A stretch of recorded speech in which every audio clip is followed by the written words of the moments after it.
आज के इस क्लास में स्टूडेंट्स आपका स्वागत है और मैं आपको धन्यवाद देना चाहता हूं ताकि आप लगातार हमारे क्लास को देख रहे हैं। और आज हम class 12th Bihar board rainbow part 2 का पहला जो पोएट्री सेक्शन का पहला जो पोएम है, the sweetest love I don't go, composed by metaphysical poet John Donne का आज मैं समरी बताऊंगा।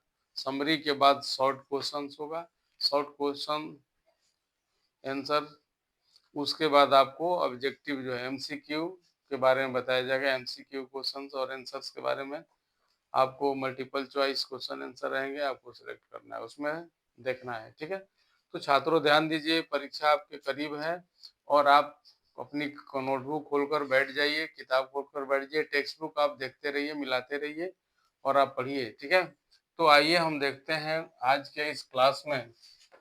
छात्रों मैं आपको बता दूं कि यह क्लास 12th, ठीक है ना, क्लास 12th बिहार बोर्ड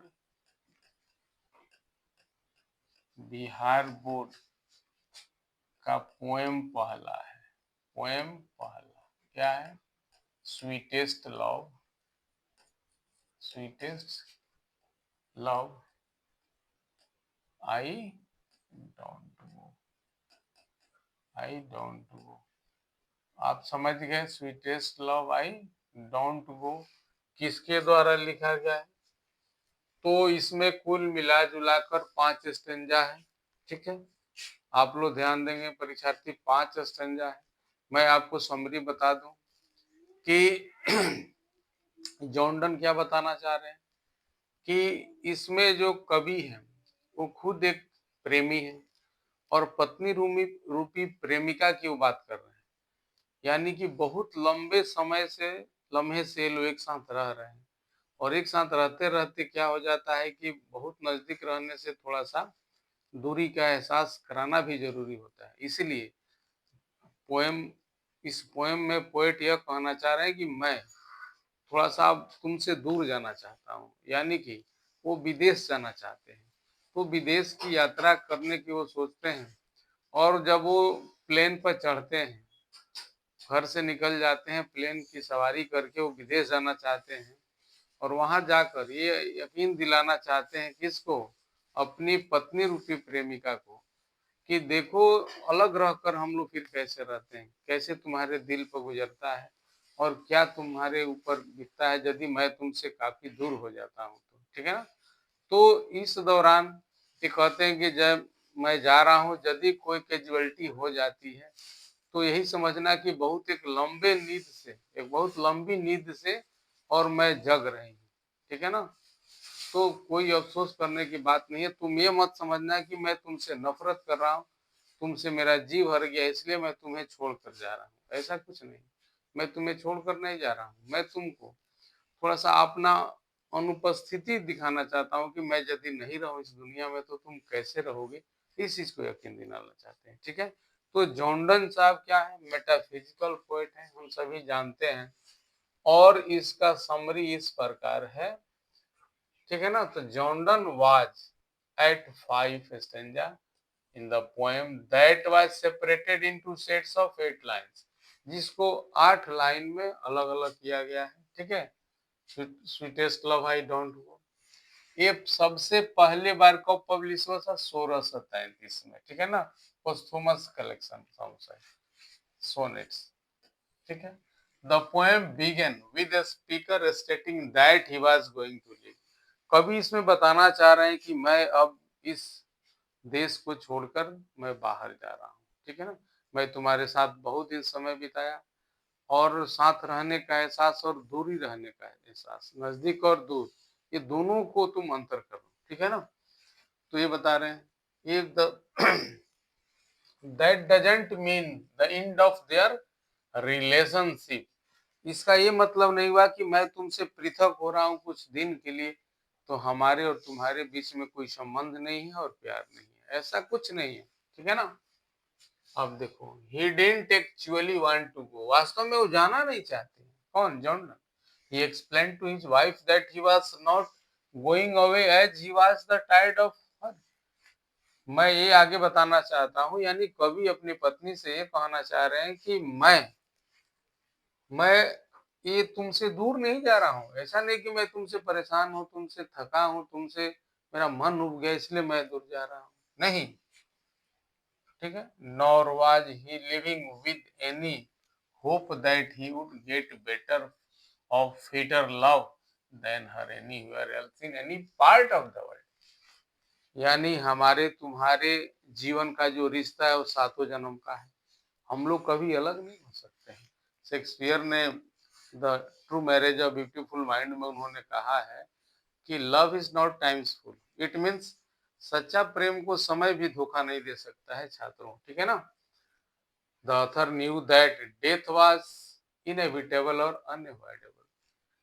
लेखक क्या बताना चाह रहे हैं कि मृत्यु को रोका नहीं जा सकता है, वो तो अपरिहार्य है, उसको आप नहीं रोक सकते हैं। एजिंग कांट बी अवॉइडेड, उम्र को नहीं रोक सकते, समय को नहीं, time never stops, just such death is inevitable and और अनअवॉइडेबल। यानी समय को कोई रोक नहीं सकता है, मृत्यु को कोई रोक नहीं सकता है। ठीक है ना। अब ध्यान देंगे आगे, कह रहा है कि he wanted to do something fun and amusing before that happened। यानी ये रियल मौत होने से पहले वो कुछ आपके साथ फन, यानी कोई खेल खेलना चाहते हैं। इस खेल के माध्यम से, इस फन के माध्यम से आपको बताना चाहते हैं, आपको मीन्स अपने पत्नी रूपी प्रेमिका से।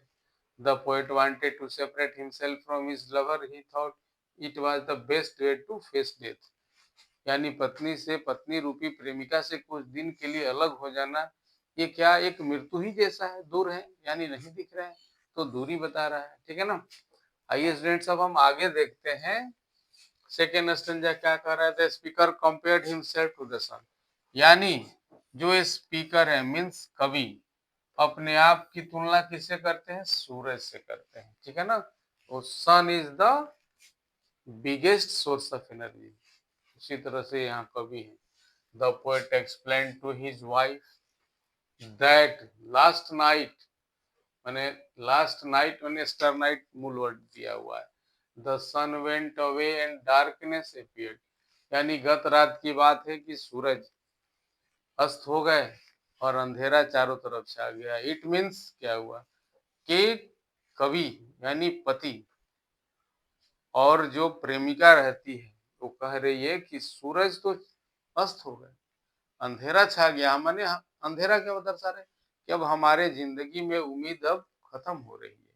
हमारा चांद, हमारा सूरज जो दुनिया को प्रकाश देने वाला है वो तो कहीं और चला गया। ठीक है ना। But it came back again the next day. लेकिन वही सूरज अगले दिन पुनः उग जाते हैं, यानी फिर कल एक नई आशा के साथ।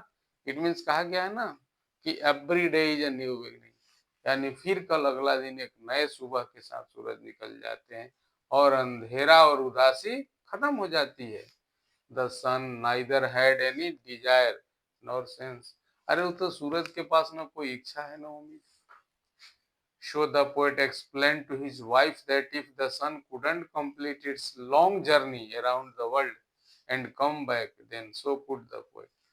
बताओ, सूरज जो इतनी लंबी दूरी, अपनी पूरी जिंदगी का दूरी नहीं तय कर पाते हैं, तो मैं एक इंसान हूं, मैं कैसे इस प्यार भरी जिंदगी वाली दूरी को मैं पूरा कर सकता हूँ। ठीक है ना। ठीक है स्टूडेंट, तो समरी आपको समझ में आ गया। आइए हम चलते हैं अब नेक्स्ट पेज में हम चलते हैं। ठीक है ना। तो आइए कुछ शॉर्ट आंसर क्वेश्चन हो जाए। ठीक है ना। क्या है शॉर्ट आंसर क्वेश्चन में, आप देख लेंगे। पहला क्वेश्चन जो है आपको मैं बता दूं स्टूडेंट्स, ठीक है ना, कि पहला जो क्वेश्चन है, ठीक है, going to describe the short answer question. The first question is that, first question क्या है आप ध्यान देंगे कि why does the poet want to go away from his beloved. यानी कवि अपने पत्नी रूपी प्रेमिका से दूर क्यों जाना चाहते हैं। ठीक है ना। क्यों दूर जाना चाहते हैं, आंसर क्या है, the poet wants to go away from his beloved not because he is tired of her. वो दूर इसलिए नहीं जाना चाहते कि अपनी पत्नी से उब चुके हैं, नहीं। ये प्रेम है, प्रेम की परिभाषा अथाह है, प्रेम अथाह चीज है। But because life is very short ये बताना चाह रहा है कि जिंदगी तो चंद दिनों की है, चंद मिनटों की होती है। And he has to die, और उसे मरना है एक दिन। Man is born to die, everyone is born to die. Therefore he wants to amuse himself as a life is very uncertain। इसलिए वो बताना चाह रहे हैं कि जीवन क्या है, पल भर के लिए है, ठीक है ना। इसीलिए वो फन के माध्यम से बताना चाह रहे हैं। दूसरा क्वेश्चन है, पहला क्वेश्चन हो गया स्टूडेंट। दूसरा क्वेश्चन क्या है, what are the things that the sun doesn't have.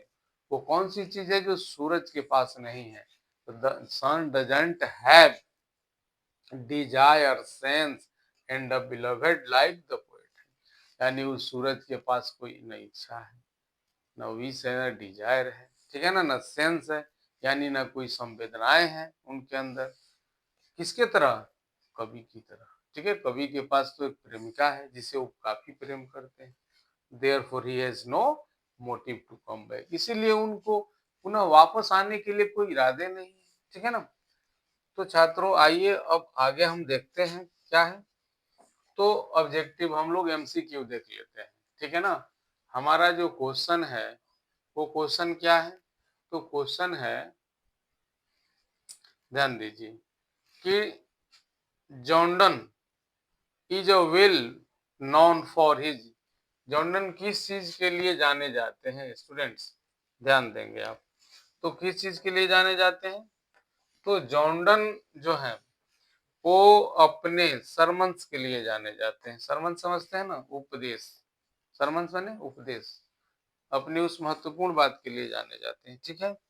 आइए आगे हम देखते हैं अगला क्वेश्चन क्या है हम लोगों का। तो अगला क्वेश्चन है कि in the poem, in the poem sweetest love I don't go, die stands for. Here die stands for क्या कहना चाह रहा है students, die stands for DYE। आप ध्यान देंगे, डाई DYE का मतलब होता है बाल रंगना, ठीक है ना। और यहाँ डाई का ये सेंस है, लेकिन कवि शब्दों को तोड़ मरोड़ के पेश कर सकते हैं। यानी इस कविता में स्वीटेस्ट लव में डाई क्या किस चीज को इंगित करता है, ठीक है ना। तो मान लीजिए कि टू डाई को करता है कि टू पेंट को, ए और बी दोनों को, नॉन ऑफ दी। तो टू डाई, इस डाई को, इट मीन्स मरना को, ठीक है ना। आगे नेक्स्ट हमारा क्वेश्चन है, स्वीटेस्ट लव आई डोंट गो में बी कंपेयर्ड विद शेक्सपियर। किससे तुलना किया गया है, बताइए। ऑल द वर्ल्ड स्टेज से किया गया है, कि the marriage of true mind से किया गया है, या ब्लो ब्लो दाउ इंटरविन से किया गया है। तो इस कविता की तुलना the marriage of true mind से किया गया है, जिसमें शेक्सपियर ने लिखा है कि love is not times full, if this theory is wrong I will never reach the point. उन्होंने कहा है कि यदि ये मेरा सिद्धांत गलत हो गया कि अगर सच्चा प्रेम को समय भी नहीं झुठला सकता है, समय भी उसे धोखा नहीं दे सकता है, यदि यह मेरा थ्योरी गलत हो गया सिद्धांत, तो मैं कविता लिखना बंद कर दूंगा। किसने कहा था, शेक्सपियर ने कहा था। किस पोएम में कहा था, कि the marriage of true mind में कहा था, ठीक है छात्रों। आगे हम लोग देखते हैं, ठीक है, यानी ऑप्शन आपका बी सही है। आगे हम देखते हैं, आगे क्या है, आगे कह रहा है कि Jordan was the Pioneer of. Jordan किसके अग्रता थे बताइए, तो मेटाफिजिकल पोएट्री के थे। किसके थे, तो मेटाफिजिकल पोएट्री के थे, ठीक है ना। Metaphysical poetry, B option. Elizabethan poetry, ठीक है ना, रिस्टोरेशन पोएट्री की न्यू क्लासिकल पोएट्री, तो मेटाफिजिकल हम सभी जानते हैं, ठीक है। और हमारा नेक्स्ट जो क्वेश्चन है अगला, sweetest love I don't go is. Sweetest love I don't go is क्या है, यह सोनेट है कि एन ओड है कि लिरिक है कि बैलाड है। तो ये क्या है, लिरिक है, आप जानते हैं ना। The sweetest love I don't go is a lyric है, ठीक है ना, LRI, ठीक है। आगे हम देखते हैं छात्र कि अगला हमारा क्वेश्चन क्या है, sweetest love I don't go has been addressed to. तो किसके लिए लिखा गया है, किसको एड्रेस किया गया है, किसको संबोधित किया गया है। तो छात्र हम देखेंगे कि यह जॉर्डन सिस्टर के लिए, मदर के लिए, फ्रेंड के लिए नहीं। जॉर्डन वाइफ यानी बिलवहेड के, BELO, ठीक है ना। Beloved means to whom one loves. अगला क्वेश्चन है कि the occasion of the poem sweetest love I don't go is John Donne's क्या है, बताइए। कंटिनेंटल ट्रिप है, कंटिनेंटल ट्रिप है, या स्पेस ट्रिप टूर है, या वॉयज है कि नॉन ऑफ इट। तो ये उनका क्या है, कंटिनेंटल ट्रिप है। अपने देश में ही, इन महादेशों के अंदर ही घूम रहे हैं वो, ठीक है। नेक्स्ट आगे हम देखते हैं स्टूडेंट्स। आगे हमारा क्वेश्चन है, ध्यान देंगे। आगे हमारा क्वेश्चन है कि Jordan wants to go away because he is not tired of his, किससे, मदर से, फादर से, बिलवेड से, सिस्टर से। तो बिलवेड से स्टूडेंट्स। हम जानेंगे कि इसलिए कभी विदेश जाना चाहते हैं कि चूंकि कि वो अपने पत्नी से परेशान थे, कि माँ से परेशान थे, कि फादर से, कि बहन से। तो नहीं, परेशान नहीं थे, किससे, तो अपने बिलवेड से, प्रेमिका से, ठीक है। The poet Jordan is better than, यानी कवि जो जॉर्डन है किससे अच्छा है, मून से अच्छा है, सूरज से, चांद से, पृथ्वी से, स्काई से। तो आप जानते हैं कि इसमें सूर्य की चर्चा हुई है, तो ये सन से, यानी सन से, ठीक है। आगे हम देखते हैं छात्र कि आगे जो हमारा क्वेश्चन है वो क्या है। तो इस प्रकार स्टूडेंट्स आपके उज्जवल भविष्य की हम कामना करते हैं। आप ध्यान लगाकर पढ़िए, आगे बढ़िए, जितने भी बातें बताई गई उसको लिखिए, बार बार रिवीजन कीजिए। परीक्षा में आपका बहुत अच्छा अंक से आप उत्तीर्ण होंगे, आपका भविष्य उज्जवल होगा। धन्यवाद।